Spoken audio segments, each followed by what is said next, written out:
Welcome back to the Messy Cook. Today we're making ginger cookies. They're a soft ginger cookie, almost like a ginger snap. Not quite as sharp tasting, but on a soft end. Making them for a fall party for my brother and my sister-in-laws. So let's get started. So to start with, we need 2 1/4 cup of flour, which we're going to sift. So I just put it through here. If you have a flour sifter, you go ahead and use that. So I'm going to add that in. We're using 2 teaspoons of ground ginger. So I'm going to add that in, 2 teaspoons. We're also going to use cinnamon and some ground cloves. If you have whole cloves and you want to grind them yourself, you can do that as well. So 2 teaspoons of ground ginger. That's going to give it that little bit of a sharp flavor. And we're using 3/4 of a teaspoon of cinnamon. Oh, so there's my cinnamon. I'm going to do not quite the whole teaspoon there. It's about 3/4. If you'd like a little more, you can add a little bit more in, but this is a nice balance. And then for the cloves, you can use a 1/2 teaspoon. Ground cloves are super strong, so don't go over on the cloves. So definitely just a 1/2 teaspoon. So we're going to send that in there. And then we're going to sieve this through. So I'll get to doing that until that's finished. And then we have a few more things to add to it. Okay, so I've put that all through the sieve, and we're going to add in 1 teaspoon of baking soda.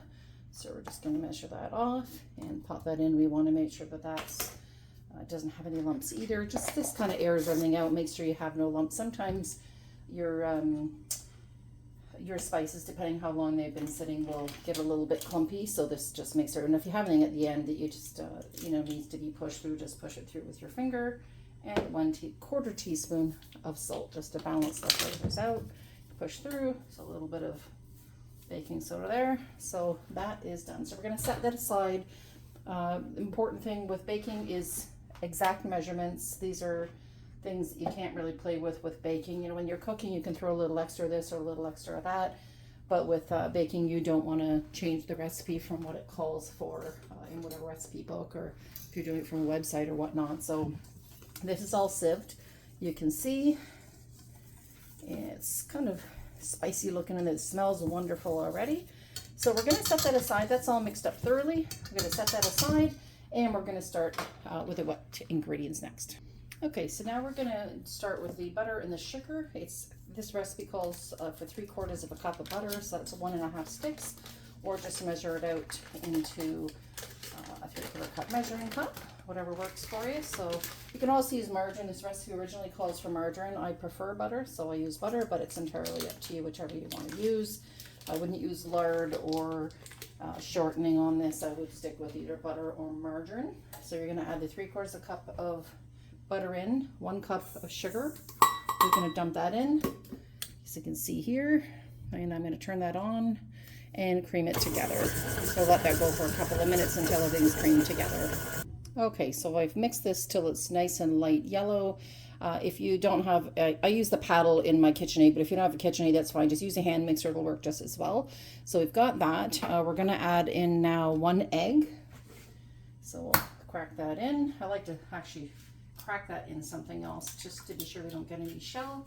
And we didn't, so we're going to add that in. We're going to mix that in. When that is all mixed in, we're going to add in molasses and a touch of water. So let's get this mixed in.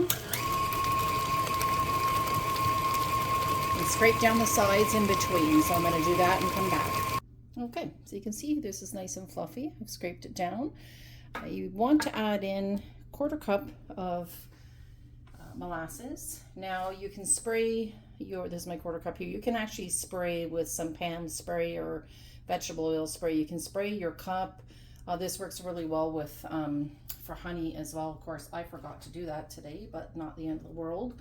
But I have done it, and it really does work. So if you're doing honey or molasses or something, corn syrup that's really sticky, and you don't want to have to worry about scraping out your measuring container, and you want to be sure you get every last drop, then that's actually a very good tip. And we're going to add in 1 tablespoon of water. So just to give it a little bit more wet, because we're going to add all those dry ingredients in. So 1 tablespoon of water.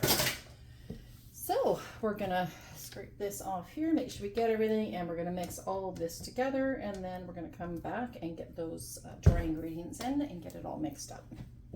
So let's get this started.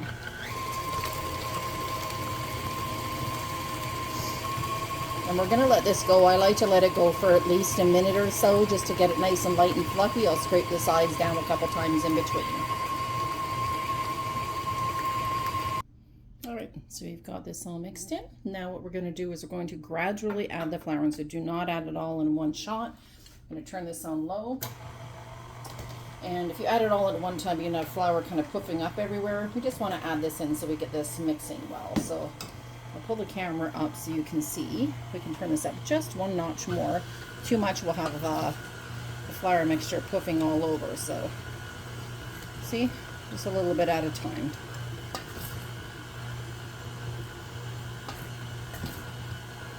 It smells wonderful. This is reminiscent of like ginger snaps or those gingerbread men when you had when you were a kid, but this is a soft version. So I'm going to get the rest of these mixed back in. Okay, last little bit going in here. It's probably about a tablespoon or so worth. So we got that all mixed in. And we're going to get this mixed. I'm going to give it one good mix kind of on high just to get everything mixed in well. We're going to scrape it down, give it one last mix, and then we're going to show you the next step.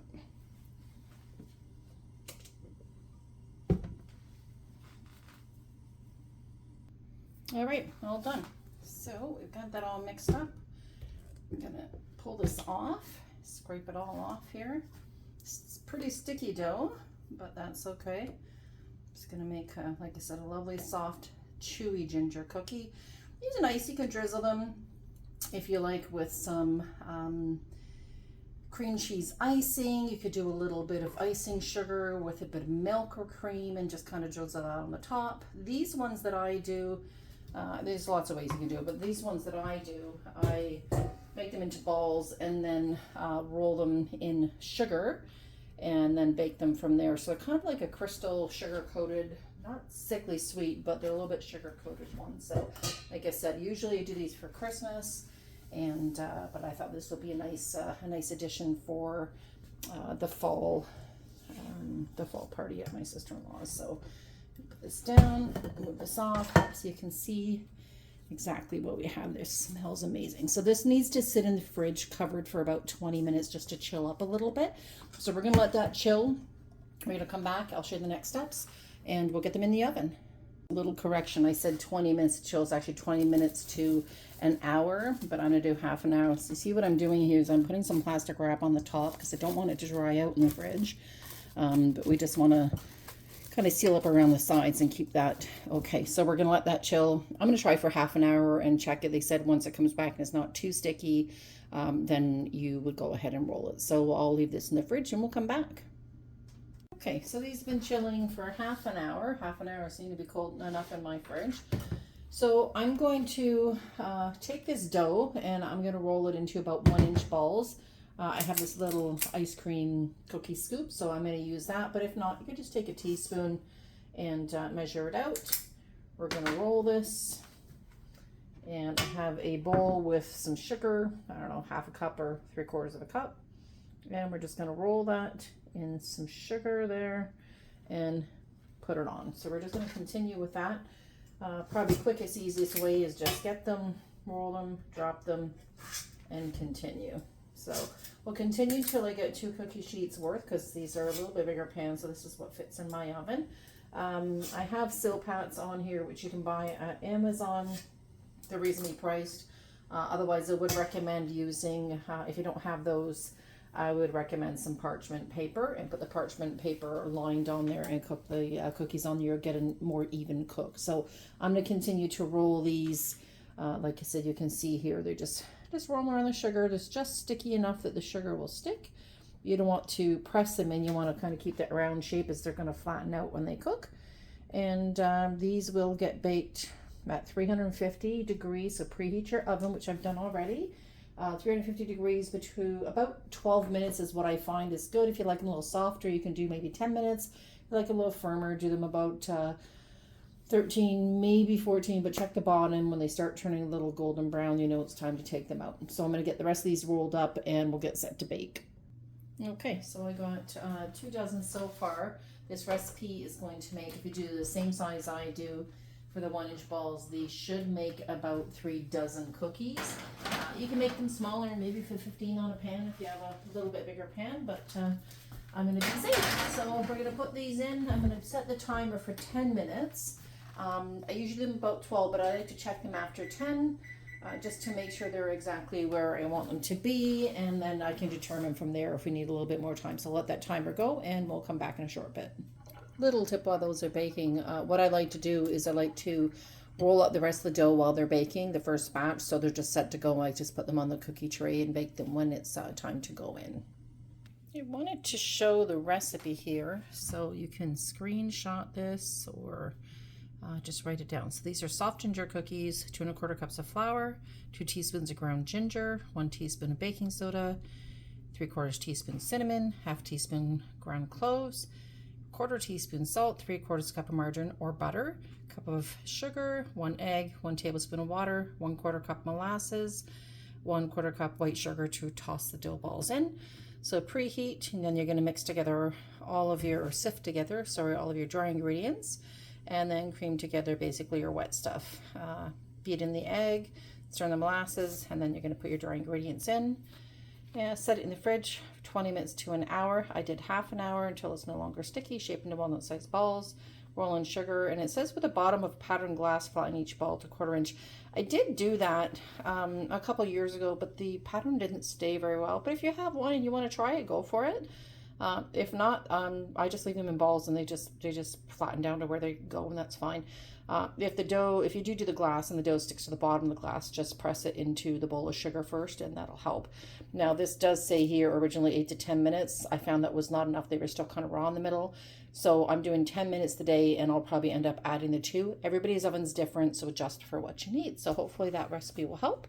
And these cookies will be coming out in another short 5 minutes, so we'll get those out in a few. Okay, so these are done. They actually took 13 minutes.